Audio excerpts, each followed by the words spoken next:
एक छोटे से गांव में दो सबसे अच्छे मित्र रामू और श्यामू रहते थे।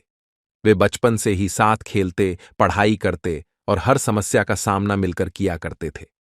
लेकिन एक दिन एक बड़ी समस्या उनकी मित्रता को परीक्षण के लिए खड़ी हुई।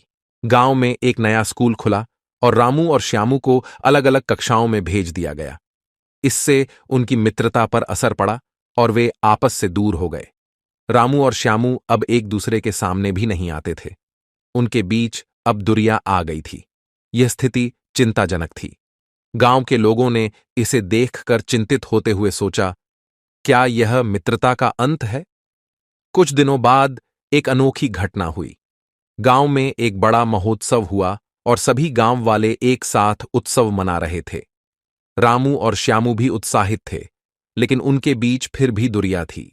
महोत्सव के दौरान श्यामू को 304 नशेड़ी लड़कों ने घेर लिया और उससे बदतमीजी करने लगे।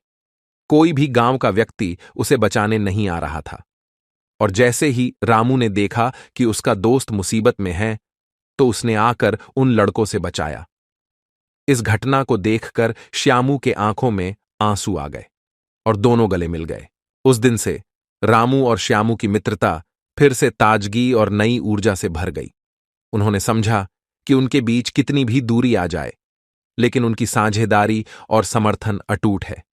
इस कहानी से हमें यह सीखने को मिलता है कि हमारी मित्रता और समझौता हमारे जीवन में कितना महत्वपूर्ण है। जब हम अपने साथी के साथ उसका संगठन करते हैं और उसके साथ खड़े होते हैं, तो हम अपनी समस्याओं का सामना करने में सफल होते हैं।